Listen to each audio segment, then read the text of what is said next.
Thank you, Rector Lagunoff, and I want to thank all of you very much for a very warm welcome. It's a great pleasure to be here at Moscow State University, and I want to thank you all for turning out. I know you must be very busy this week, studying and taking your final examinations, so let me just say, Желаю вам успеха.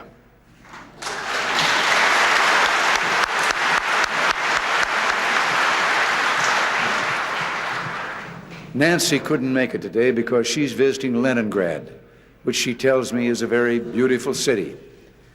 But she too says hello and wishes you all good luck.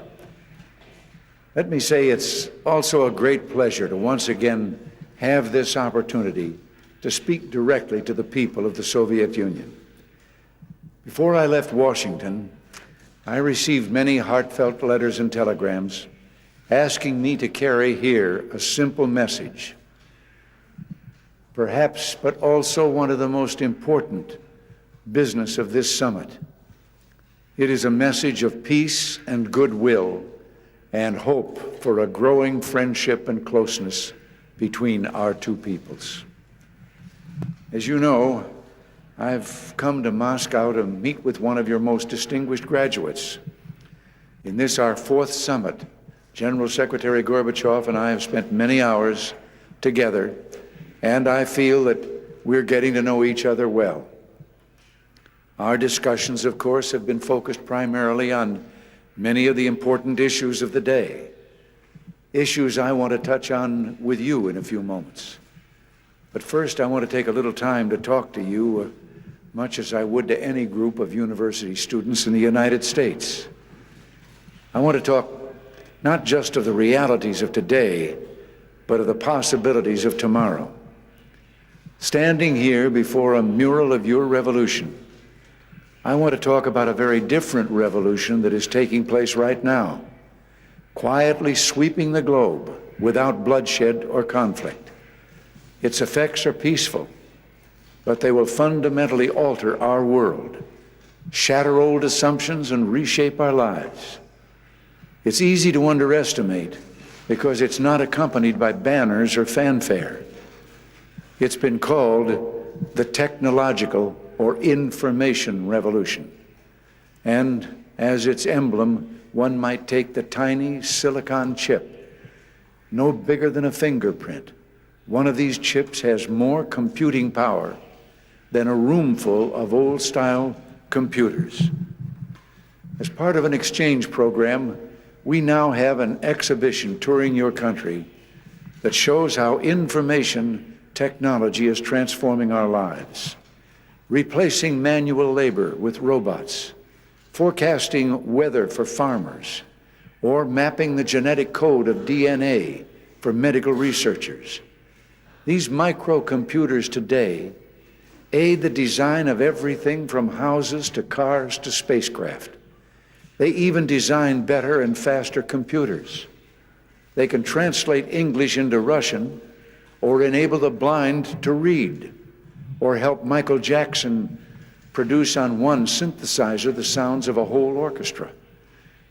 Linked by a network of satellites and fiber optic cables, one individual with a desktop computer and a telephone commands resources unavailable to the largest governments just a few years ago. Like a chrysalis, we're emerging from the economy of the Industrial Revolution, an economy confined to and limited by the Earth's physical resources, into, as one economist titled his book, The Economy in Mind, in which there are no bounds on human imagination, and the freedom to create is the most precious natural resource. Think of that little computer chip. Its value isn't in the sand from which it is made, but in the microscopic architecture designed into it by ingenious human minds. Or take the example of the satellite relaying this broadcast around the world, which replaces thousands of tons of copper mined from the earth and molded into wire. In the new economy, Human invention increasingly makes physical resources obsolete. We're breaking through the material conditions of existence to a world where man creates his own destiny. Even as we explore the most advanced reaches of science, we're returning to the age-old wisdom of our culture, a wisdom contained in the book of the Genesis in the Bible. In the beginning was the Spirit, and it was from this Spirit that the material abundance of creation issued forth. But progress is not foreordained. The key is freedom, freedom of thought, freedom of information, freedom of communication. The renowned scientist, scholar, and founding father of this university, Mikhail Lomonosov, knew that. It is common knowledge, he said, that the achievements of science are considerable and rapid, particularly once the yoke of slavery is cast off and replaced by the freedom of philosophy. You know, one of the first contacts between your country and mine took place between Russian and American explorers. The Americans were members of Cook's last voyage on an expedition searching for an Arctic passage. On the island of Unalaska, they came upon the Russians, who took them in, and together with the native inhabitants, held a prayer service on the ice. The explorers of the modern era are the entrepreneurs, men with vision, with the courage to take risks and faith enough to brave the unknown. These entrepreneurs and their small enterprises are responsible for almost all the economic growth in the United States. They are the prime movers of the technological revolution. In fact, one of the largest personal computer firms in the United States was started by two college students, no older than you, in the garage behind their home. Some people, even in my own country, look at the riot of experiment that is the free market and see only waste. What of all the entrepreneurs that fail? Well, many do, particularly the successful ones, often several times. And if you ask them the secret of their success, they'll tell you it's all that they learned in their struggles along the way. Yes, it's what they learned from failing, like an athlete in competition or a scholar in pursuit of the truth. Experience is the greatest teacher. And that's why it's so hard for government planners, no matter how sophisticated, to ever substitute for millions of individuals working night and day to make their dreams come true. The fact is, bureaucracies are a problem around the world.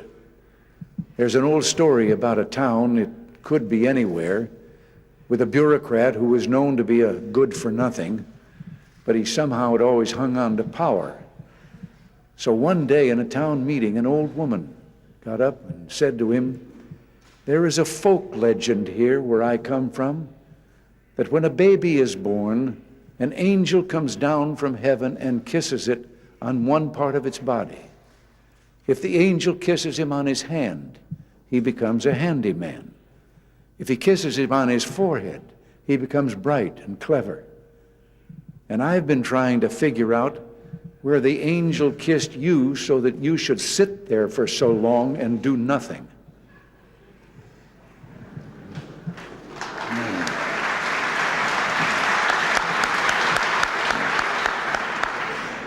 We are seeing the power of economic freedom spreading around the world.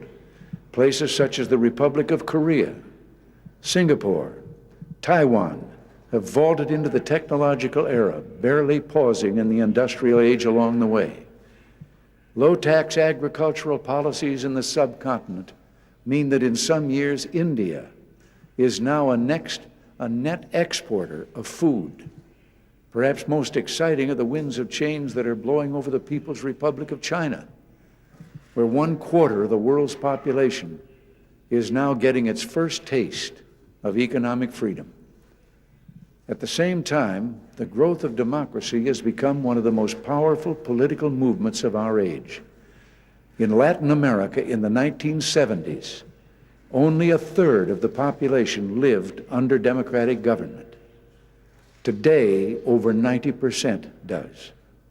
In the Philippines, in the Republic of Korea, free, contested democratic elections are the order of the day. Throughout the world, free markets are the model for growth. Democracy is the standard by which governments are measured. We Americans make no secret of our belief in freedom. In fact, it's something of a national pastime. Every 4 years, the American people choose a new president, and 1988 is one of those years. At one point, there were 13 major candidates running in the two major parties, not to mention all the others, including the socialist and libertarian candidates, all trying to get my job. About 1,000 local television stations, 8,500 radio stations, and 1,700 daily newspapers, each one an independent private enterprise, fiercely independent of the government, report on the candidates, grill them in interviews, and bring them together for debates. In the end, the people vote. They decide who will be the next president. But freedom doesn't begin or end with elections. Go to any American town, to take just an example, and you'll see dozens of churches representing many different beliefs, in many places synagogues and mosques, and you'll see families of every conceivable nationality worshiping together.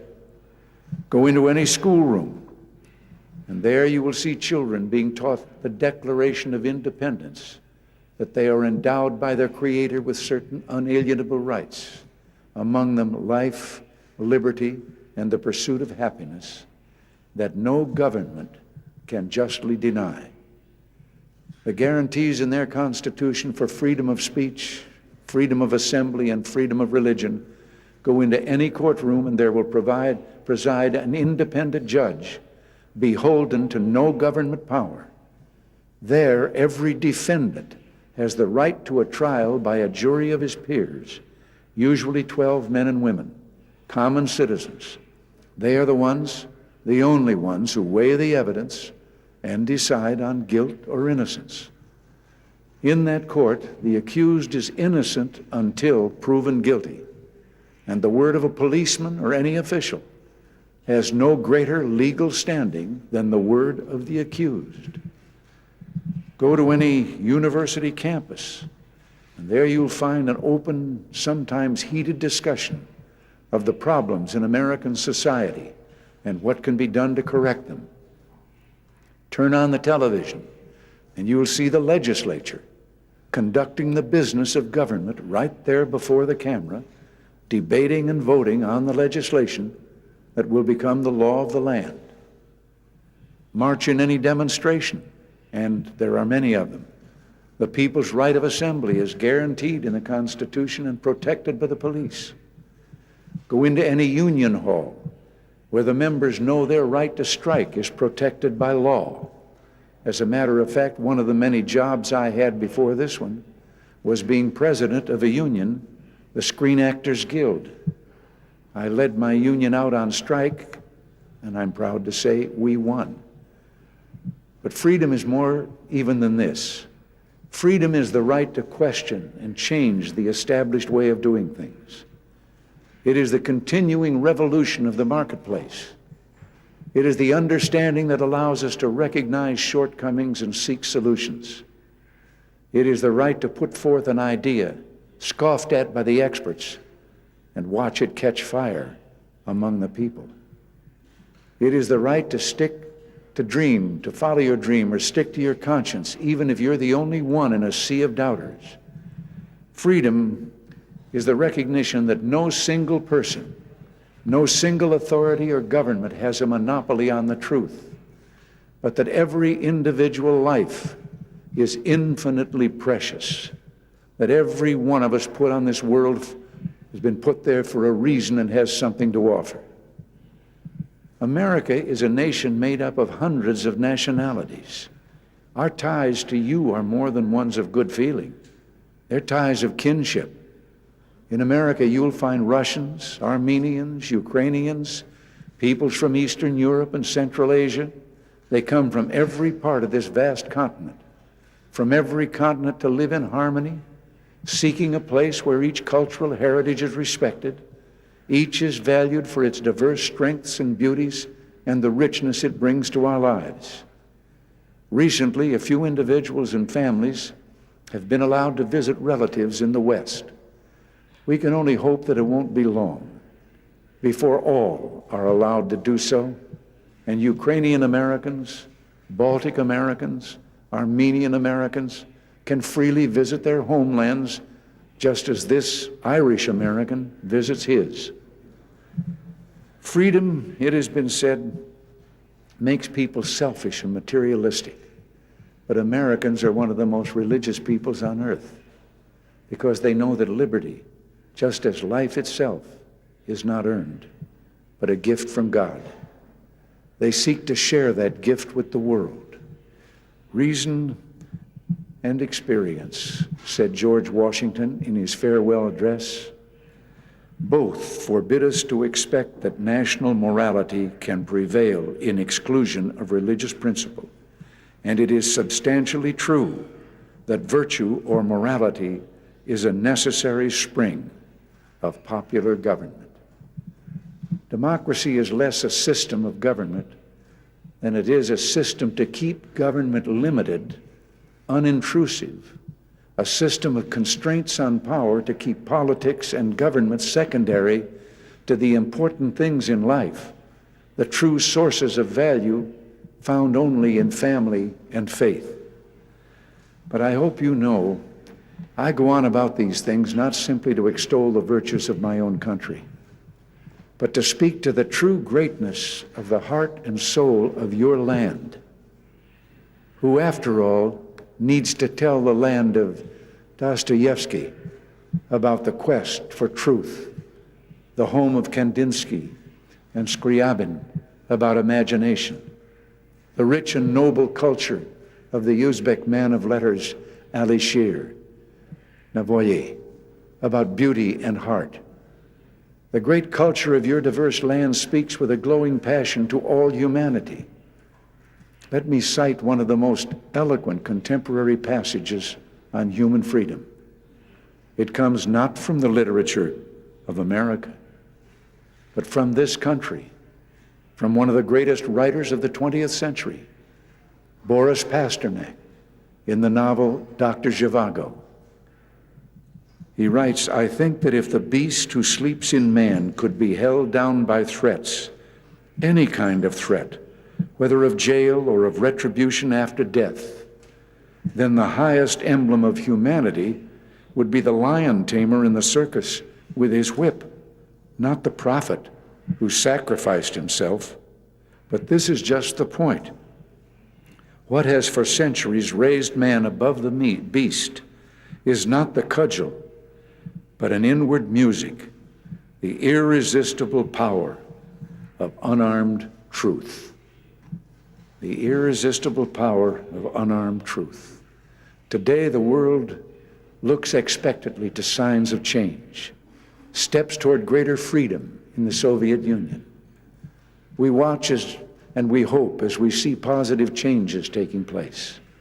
There are some I know in your society who fear that change will bring only disruption and discontinuity, who fear to embrace the hope of the future.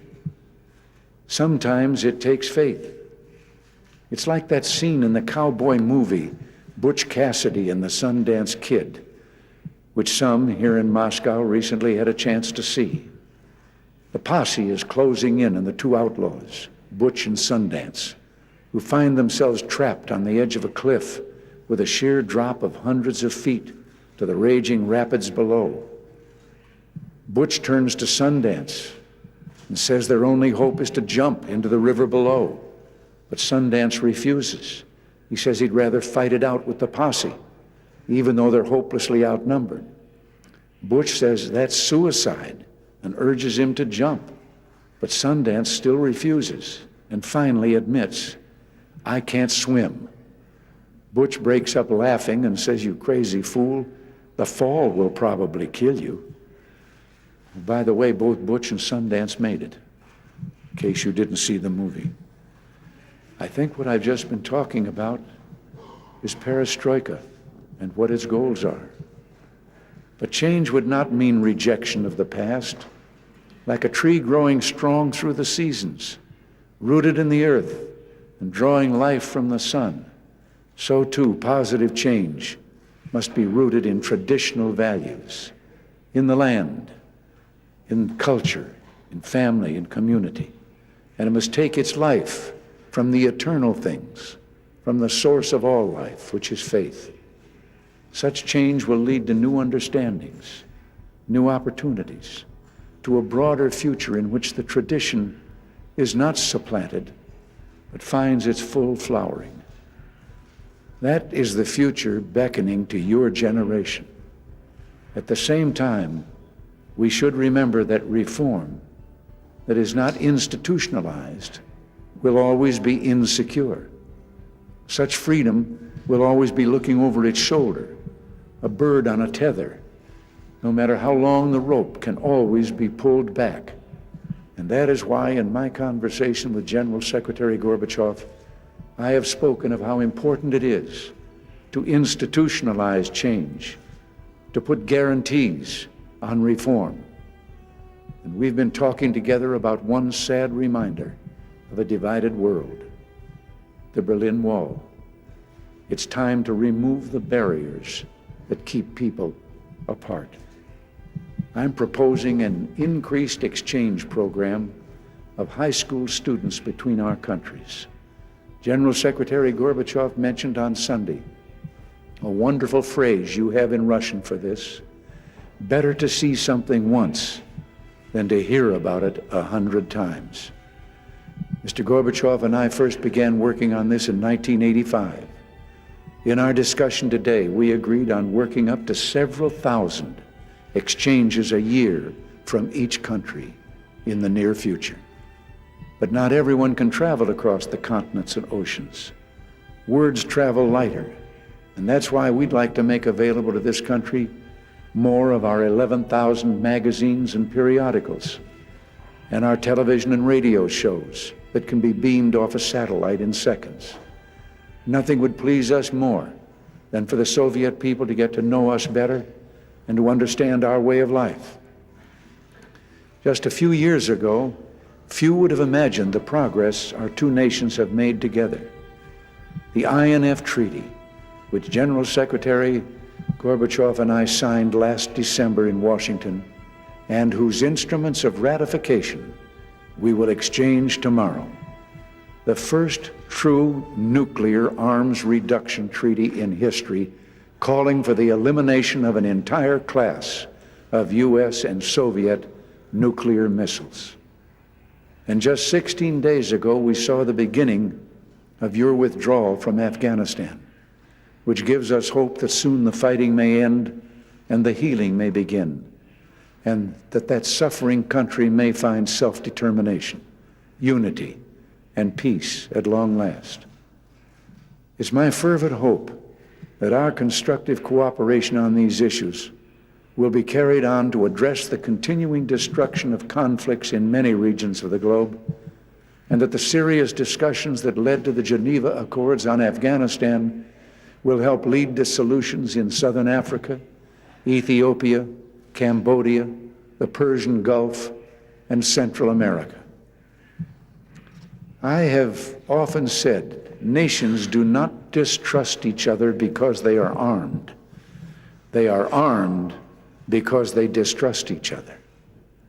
If this globe is to live in peace and prosper, if it is to embrace all the possibilities of the technological revolution, then nations must renounce once and for all the right to an expansionist foreign policy. Peace between nations must be an enduring goal, not a tactical stage in a continuing conflict. I've been told that there's a popular song in your country, perhaps you know it, whose evocative refrain asks the question, do the Russians want a war? In answer, it says, go ask that silence lingering in the air above the birch and poplar there. Beneath those trees the soldiers lie. Go ask my mother, ask my wife. Then you will have to ask no more, do the Russians want a war? But what of your one-time allies? What of those who embraced you on the Elbe? What if we to ask the watery graves of the Pacific or the European battlefields where America's fallen were buried far from home? What if we were to ask their mothers, sisters, and sons, do Americans want war? Ask us too, and you'll find the same answer, the same longing in every heart. People do not make wars, governments do. And no mother would ever willingly sacrifice her sons for territorial gain, for economic advantage, for ideology. A people free to choose will always choose peace. Americans seek always to make friends of old antagonists.